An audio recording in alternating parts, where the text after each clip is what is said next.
नमस्कार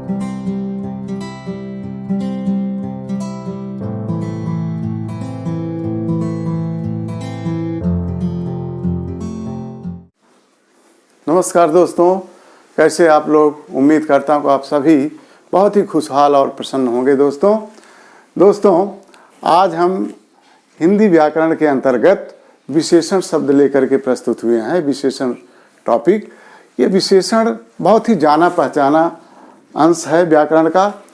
और विशेषण कक्षा तीसरी से लेकर के 12वीं तक के सभी परीक्षाओं में विशेषण के प्रश्न पूछे जाते हैं। विशेष रूप से दोस्तों जब हम पद परिचय पढ़ते हैं 10वीं में, और पद परिचय के जो प्रश्न आते हैं उसमें विशेषण का बहुत अहम हिस्सा हो जाता है। और इसके ट्रिक के रूप में और सभी प्रतियोगी परीक्षाओं में भी ये पूछा जाता है। चाहे केंद्र सरकार की लिखित प्रतियोगी परीक्षाएं हैं या राज्य सरकार की परीक्षाएं हैं, सब में ये पूछा जाता है विशेष रूप से। तो आइए दोस्तों हम समझते हैं कि पहला ट्रिक क्या है, कैसे हम समझेंगे। तो दोस्तों इसके पहले आपने संज्ञा और सर्वनाम पढ़ लिया होगा। संज्ञा और सर्वनाम मैंने ही आपको पढ़ाया था, विशेष रूप से समझ में आ गया होगा। तो विशेषण के प्रत्येक परिभाषाओं में, प्रत्येक उदाहरण में संज्ञा और सर्वनाम का काम आएगा। इसलिए संज्ञा और सर्वनाम बहुत अच्छे से अगर आपको ज्ञात है, पता है, तब आप विशेषण बहुत अच्छे से समझ पाओगे। तो संज्ञा, name of the person, place और थिंग, आपको पता है किसी व्यक्ति, वस्तु, स्थान के नाम को संज्ञा कहते हैं। और संज्ञा के स्थान पर जो शब्द प्रयोग में आते हैं वे सभी सर्वनाम है। आपको मैंने बहुत अच्छे से पढ़ा दिया था दोस्तों। अब देखिए विशेषण में विशेषता बतलाने वाले, संज्ञा और सर्वनाम की विशेषता बतलाने वाले शब्द जो है विशेषण कहलाते हैं। इंग्लिश में इसे एडजेक्टिव बोलते हैं दोस्तों। क्या बोलते हैं? एडजेक्टिव। विशेषण में क्या बोलते हैं दोस्तों? एडजेक्टिव बोलते हैं। तो जाहिर सी बात है, जब कभी संज्ञा और सर्वनाम आएगा और संज्ञा और सर्वनाम की अगर विशेषता बतलाई जाएगी तो वह शब्द विशेषण के रूप में पहचान में आएगा। तो विशेषता बतलाने वाले शब्द को हम विशेषण कहते हैं। ध्यान रखना। जैसे देखो दोस्तों, हमने यहाँ बहुत ही शॉर्ट में केवल शब्द लिखा, लेकिन वाक्य प्रयोग में बता रहा हूँ। राम ने बहुत ही सुंदर कमीज पहन रखी है। तो कमीज जो है, कमीज तो संज्ञा है, और यहाँ पे सुंदर शब्द जो है वह विशेषण है, वो विशेषता बतला रहा है। कैसी कमीज पहन रखी है? सुंदर। अच्छा, इसके बाद देखिए, उस गाय का रंग लाल है। लाल रंग की गाय आपने देखा होगा, लाल रंग की गाय को देखा होगा। गाय का रंग लाल है। तो हम आपको ये बताना चाहते हैं कि विशेषण में कभी कभी संज्ञा सर्वनाम के पहले विशेषण आता है, कभी कभी संज्ञा सर्वनाम के बाद आता है। तो आपको घबराना नहीं है। अक्सर बच्चे ये प्रश्न पूछते हैं कि सर इसमें तो संज्ञा सर्वनाम के बाद विशेषण आया है, वो कैसे विशेषण होगा, कैसे उसको हम पहचानेंगे। तो ऐसे ही पहचानना है दोस्तों। देखिए विशेषता तो अपने आप में झलकती है जहाँ भी विशेषता रहेगी। जैसे मेरे घर के सामने जो पेड़ है वह बहुत ही घना है, बहुत ही घना। तो जो घना है, पेड़ की विशेषता बतलाई जा रही, बहुत घना और छायादार है। तो चाहे विशेषण शब्द बाद में हो, संज्ञा के पहले हो, वो आपको विशेषण के रूप में पहचानना है। इस बात से आपको एकदम वाकिफ होना है। नोटबुक और पेंसिल या पेन लेकर के आप इसको नोट करते जाइए दोस्तों। फिर से हाँ दोस्तों, आइए हम देखते हैं कि विशेषण क्या है। विशेषण संज्ञा और सर्वनाम की विशेषता बतलाने वाले शब्द को हम विशेषण कहते हैं। और जो संज्ञा और सर्वनाम की विशेषता बतलाता है, ऐसे शब्द को हम विशेषण बोलेंगे। जिसमें एक सुंदर है, राम ने सुंदर कमीज पहन रखी है, और गाय का रंग लाल है। तो इस तरीके से ये जो है विशेषण हो गया दोस्तों। आगे देखो, इसको अंग्रेजी में हम एडजेक्टिव बोलते हैं, जैसे अभी आपको मैंने बताया। और ये सभी प्रतियोगी परीक्षाओं में विशेषण के प्रश्न पूछे जाते हैं। कक्षा तीसरी से लेकर के 12वीं तक के भी जितने भी प्रश्न आते हैं परीक्षाओं में, उसमें विशेषण एक महत्वपूर्ण भूमिका निभाता है दोस्तों। और 10वीं कक्षा में स्पेशली पद परिचय के जो प्रश्न आते हैं उसमें भी विशेषण की पहचान करना बहुत ही जरूरी है। दोस्तों अब हम समझते हैं विशेष किसे कहते हैं। विशेष मतलब जिस संज्ञा और सर्वनाम की विशेषता बतलाते हैं उसे हम विशेष से बोलेंगे। जैसे राम बहुत ही सुंदर लड़का है तो राम इसमें विशेष हो गया। क्या हो गया? राम विशेष हो गया और लड़का भी विशेष हो गया। ठीक है, तो इसमें लेकिन मुख्य रूप से ये मान के आप चलो कि कभी कभी विशेषण जो है संज्ञा के बाद भी आता है, संज्ञा के पहले भी आता है, लेकिन विशेषता अपने आप में झलकती है विशेषता। तो ऐसे विशेषता बतलाने वाले शब्द को आपको विशेषण मानेंगे, लेकिन ये विशेष है, ये शब्द की जानकारी आपको होनी चाहिए। जैसे राम ने मीठा फल खाया, तो दोस्तों फल शब्द जो है इसमें विशेष होगा और मीठा शब्द क्या हो गया? इसमें विशेषण हो गया। ये आप इससे वाकिफ हो गए। दोस्तों आइए हम विशेषण के तीसरे अंश की तरफ चलते हैं, जो अक्सर पूछा जाता है कि प्रविशेषण क्या है। प्रविशेषण में दोस्तों विशेषण की विशेषता बतलाने वाले शब्द को हम प्रविशेषण कहते हैं। विशेषण की विशेषता, जैसे मोहन बहुत ही मीठा आम खा रहा है। मोहन बहुत ही मीठा आम खा रहा है, तो मीठा तो विशेषण है, लेकिन विशेष मीठा शब्द का भी विशेषता बहुत से यहाँ पे बताई जा रही है, तो इसलिए जो है ये प्रविशेषण हो गया। और मोहन ने अति सुंदर कमीज पहन रखी है, तो सुंदर शब्द तो विशेषण है ही है, लेकिन उसकी भी विशेषता अति शब्द से यहाँ पे बताई जा रही, तो यहाँ अति शब्द भी प्रविशेषण हुआ। अब एक अंश और भी है, जब हालांकि इसको आगे हम पढ़ाएंगे क्रिया विशेषण, लेकिन क्रिया की विशेषता बतलाने वाले शब्द को हम क्रिया विशेषण कहते हैं। क्रिया की विशेषता बतलाने वाले, जैसे मोहन बहुत ही तेजी से दौड़ रहा है। मोहन बहुत ही तेज दौड़ रहा, तो तेज शब्द जो है ये दौड़ने की विशेष, दौड़ना क्या है? क्रिया है, तो दौड़ने की विशेषता तेज शब्द से बताई जा रही, तो ये जो है क्रिया विशेषण शब्द है। और दूसरा एक उदाहरण है दोस्तों कि रमेश अभी अभी यहाँ पर आया था, तो अभी अभी क्या हो गया? टाइम बता रहा है, समय, तो कालवाचक हो गया, तो ये भी विशेषण है दोस्तों। इसका भेद हम आगे आपको स्पष्ट करेंगे क्रिया विशेषण बताते समय। तो इस तरीके से विशेषण की जो अवस्थाएं, जो अंश हैं, उसको आपको समझना है। विशेषण क्या है, विशेष क्या है, जिसकी विशेषता बतलाते हैं। विशेषण जिस शब्द से विशेषता बतलाते हैं वो विशेषण हो गया। प्रविशेषण हो गया कि विशेषण के पहले जो उसकी ज़्यादातर उसकी अधिकता बतलाता है उसे प्रविशेषण कहते हैं। क्रिया की विशेषता बतलाने वाले शब्द को क्रिया विशेषण कहते हैं। अब आइए दोस्तों, ये जो प्रारंभिक अंश है इसको समझने के बाद अब हम समझते हैं कि भेद, इसके 4 भेद कौन से होते हैं। दोस्तों ये 4 भेद हैं। पहला है सार्वनामिक, पहला भेद है सार्वनामिक, दूसरा है गुणवाचक, तीसरा है परिमाणवाचक, चौथा है संख्यावाचक। इसे आप व्याकरण की पुस्तक में कहीं कहीं आप ये देखेंगे कि इसे आगे पीछे कभी गुणवाचक पहले कर दिया है, परिमाणवाचक दूसरी जगह पे, सार्वनामिक तीसरी जगह पे। इससे आपको घबराना नहीं है, लेकिन 4 ही भेद होते हैं। तो सार्वनामिक विशेषण क्या है, ध्यान देना।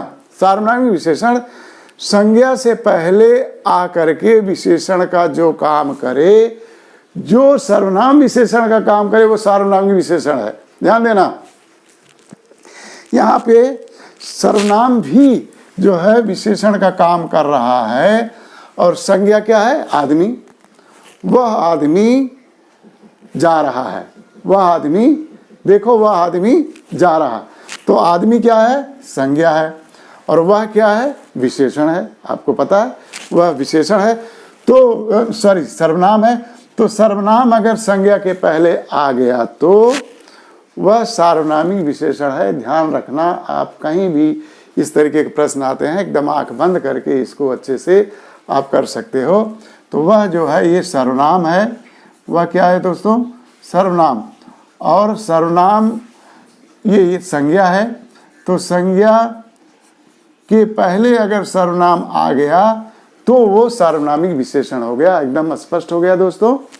अच्छा, अब आगे चलते हैं दोस्तों, गुणवाचक विशेषण। गुणवाचक विशेषण क्वालिटी, जिसको इंग्लिश में हम क्या बोलते हैं, क्वालिटी। तो क्वालिटी वाइज, चाहे आपकी क्वालिटी गुण में आए या दोष में, कोई बुराई हो, कोई रंग है, रूप है, आकार है, स्वभाव है, इन सब को हम क्वालिटी के रूप में, गुणवाचक के रूप में जानते हैं। जैसे रामू बहुत ही बेईमान लड़का है। रामू बहुत ही बेईमान लड़का, तो लड़का के पहले बेईमान शब्द आ गया, तो ये गुणवाचक विशेषण हो गया।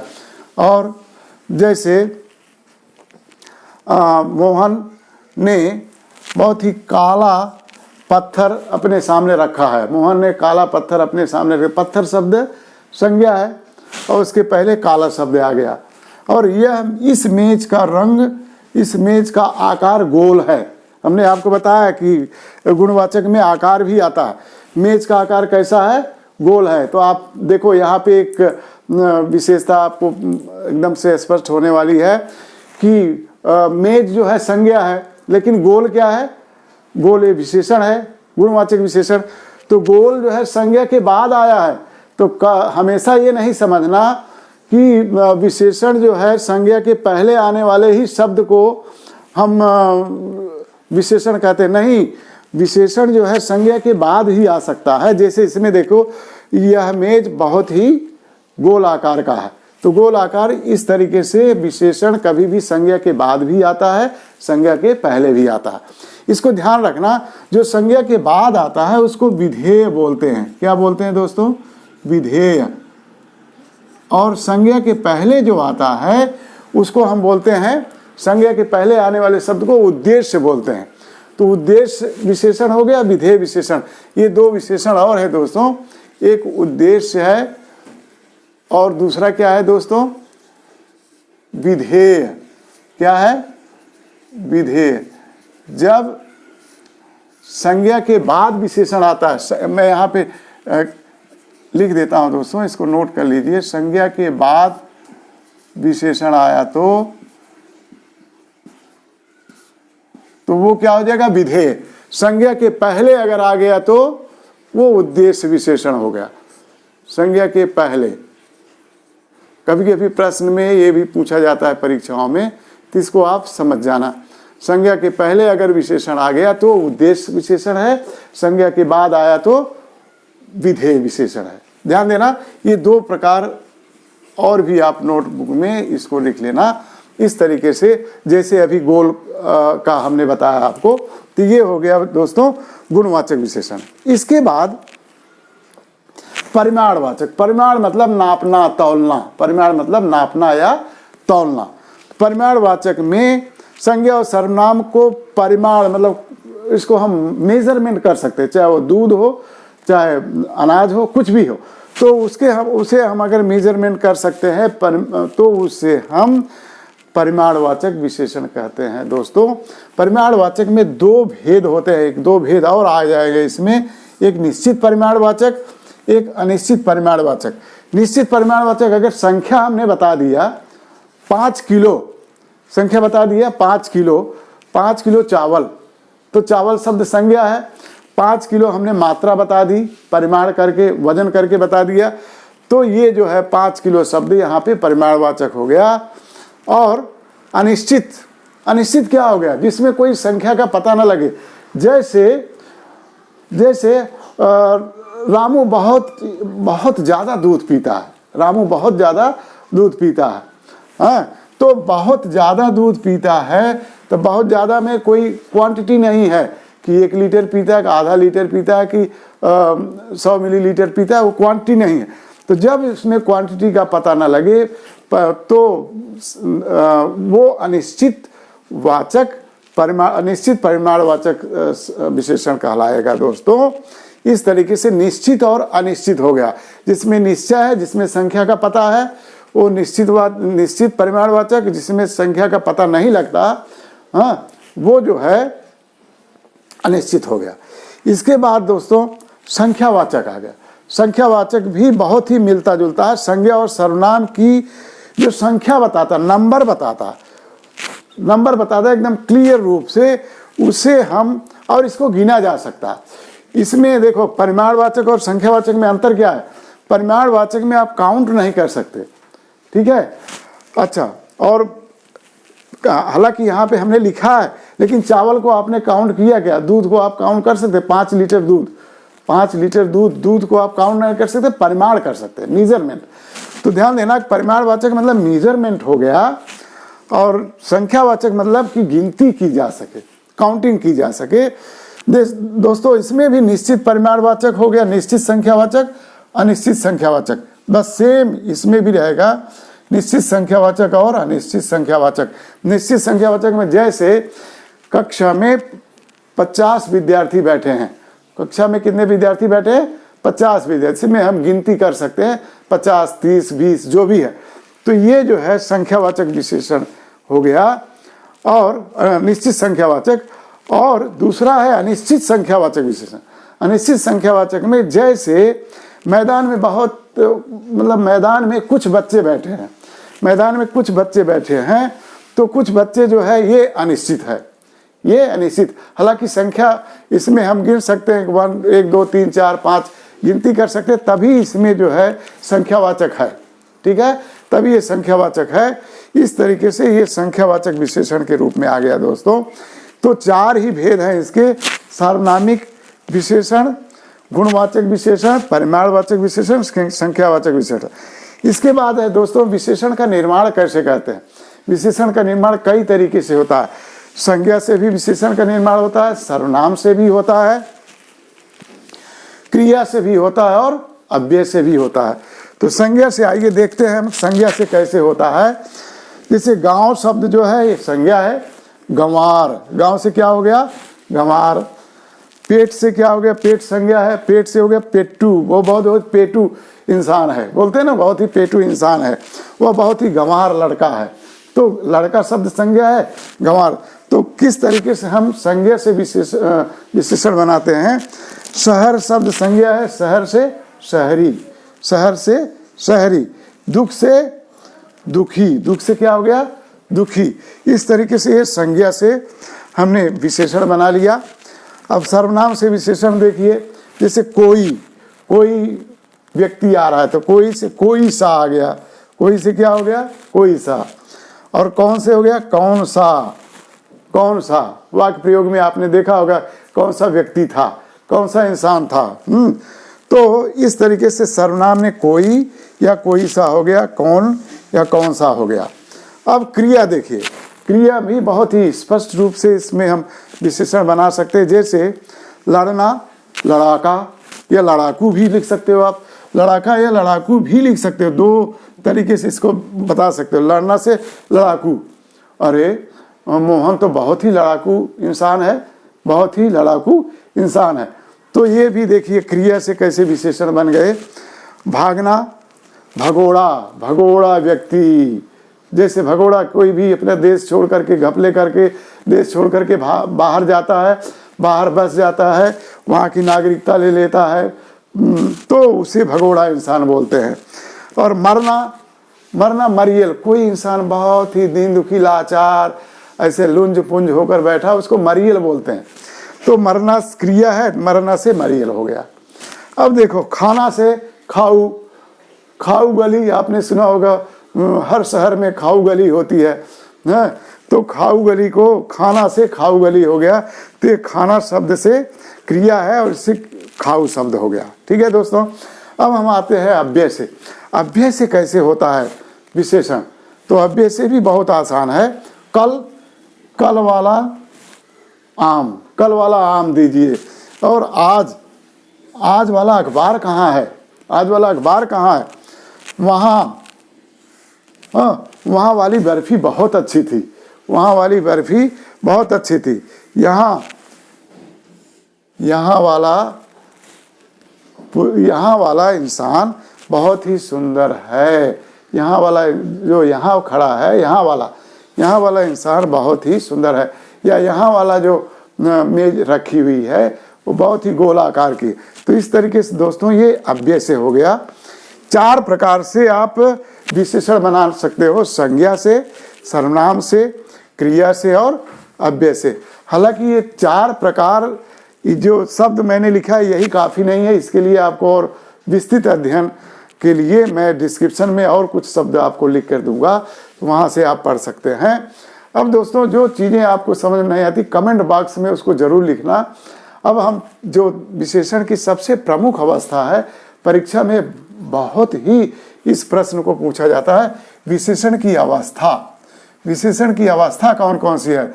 इंग्लिश में आपने सुना होगा पॉजिटिव, कंपैरेटिव, सुपरलेटिव। इंग्लिश में मूलावस्था को पॉजिटिव बोलते हैं दोस्तों, क्या बोलते हैं? पॉजिटिव। और उत्तरावस्था को क्या बोलते हैं दोस्तों? कंपैरेटिव।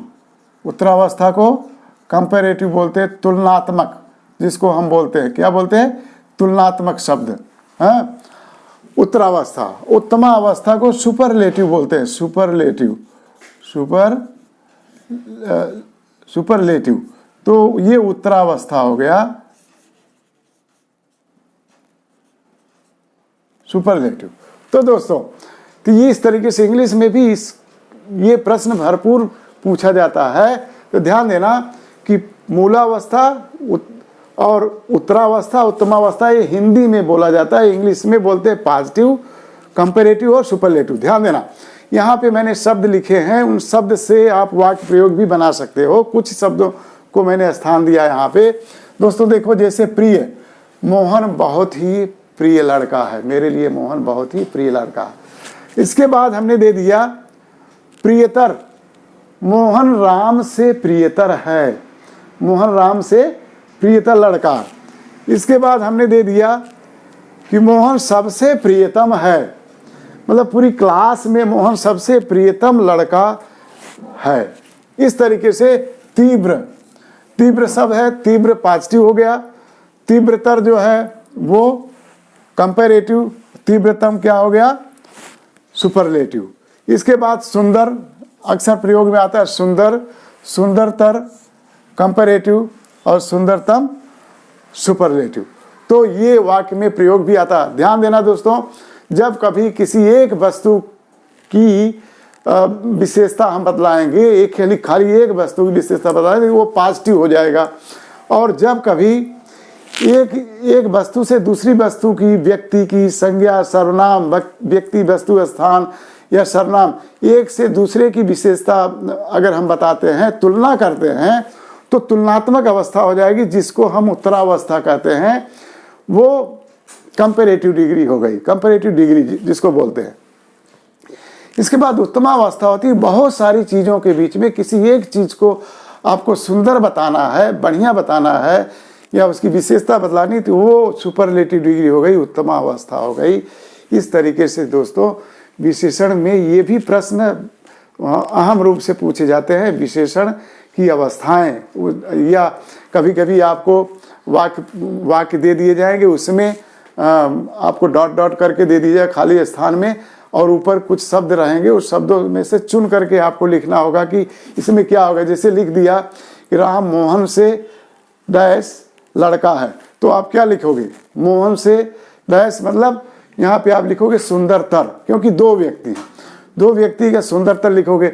और राम जो है संपूर्ण कक्षा में राम डैश लड़का है, तो आप क्या लिखोगे? जाहिर सी बात है, पूरी कक्षा की बात कर रहे हैं, बहुत सारे बच्चों की बात हो रही, तो यहाँ पे आप सुंदरतम लिखोगे।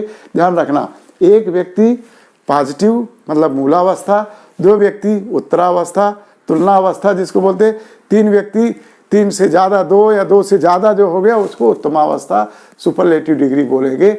इस तरीके से दोस्तों ये हो गई विशेषण की आपकी संपूर्ण कहानी। एक बार फिर से हल्के से आप 2 मिनट में सुन लीजिए। विशेषण की जो एक खास अवस्था होती है, उद्देश्य, संज्ञा के पहले अगर शब्द आया तो वो उद्देश्य हो गया विशेषण, संज्ञा के बाद शब्द आया तो विधेय हो गया, और संज्ञा और सर्वनाम की विशेषता बतलाने वाले शब्द को विशेषण कहते हैं, और जिस शब्द की विशेषता बतलाते हैं उसे विशेष्य बोलेंगे। ध्यान देना, विशेषण, विशेष्य, उद्देश्य और विधेय। इसके बाद प्रविशेषण जो है, जब विशेषण के पहले जो शब्द आ जाता है उसको प्रविशेषण कहेंगे। क्रिया की विशेषता बतलाने वाले शब्द को क्रिया विशेषण कहेंगे। जैसे अभी अभी, तेज, आपको वाक्य प्रयोग करके बताया था। अब देखिए यहाँ पे सार्वनामिक विशेषण है, जो 4 भेद है, सार्वनामिक, गुणवाचक, परिमाणवाचक, संख्यावाचक। सार्वनामिक संज्ञा से पहले आने वाले, जो संज्ञा से पहले आते हैं विशेषण, वो शब्द जो है वो सार्वनामिक विशेषण का काम करते हैं। तो संज्ञा से पहले सर्वनाम आता है यहाँ पे, तो जब संज्ञा के पहले सर्वनाम आए तो सर्वनामिक विशेषण, ध्यान देना। और गुण, दोष, रंग, आकार, स्वभाव के विषय में जो बातें बताए वो गुणवाचक विशेषण। परिमाणवाचक संज्ञा और सर्वनाम जो हम जिसकी माप तौल करते हैं, लिक्विड टाइप जो चीज़ें होती है या ठोस भी होगा, अगर माप तौल करेंगे तो वो परिमाणवाचक होगा। इसमें 2 भेद होते हैं, निश्चित और अनिश्चित। और फिर संख्यावाचक में जिसकी गिनती की जा सके, संख्यावाचक, इसमें भी 2 भेद है, निश्चित और अनिश्चित। अब इसके बाद मैंने आपको दोस्तों बता दिया कि विशेषण का निर्माण कैसे होता है। संज्ञा से होता है, सर्वनाम से होता है, क्रिया से होता है और अव्यय से होता है। फिर विशेषण की अवस्था हमने बता दी, मूलावस्था और तुलनात्मक। उत्तरावस्था को तुलनात्मक बोलते हैं, ध्यान देना।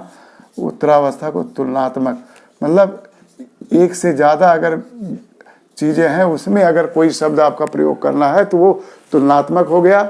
मूलावस्था मतलब पॉजिटिव हो गया, तुलनात्मक मतलब कंपेरेटिव, और उत्तमावस्था मतलब सुपरलेटिव।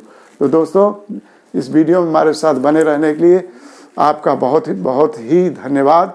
और इस वीडियो को लाइक ज़रूर करें और अपने दोस्तों के बीच में और अपने रिश्तेदारों के बीच में इसको शेयर ज़रूर करना दोस्तों। और सब्सक्राइब करना बहुत ही ज़रूरी इसलिए है कि सब्सक्राइब करोगे तो इसके पहले के जितने भी ग्रामर का अंश हिंदी का मैंने पढ़ाया है वो आपको तुरंत नोटिफिकेशन मिल जाएगा, समझ में आएगा। इसके बाद जो मैं पढ़ाने वाला हूँ वो भी आपको अच्छी तरीके से पता लग जाएगा दोस्तों। एक बार फिर से आपका बहुत शुक्रिया दोस्तों, धन्यवाद।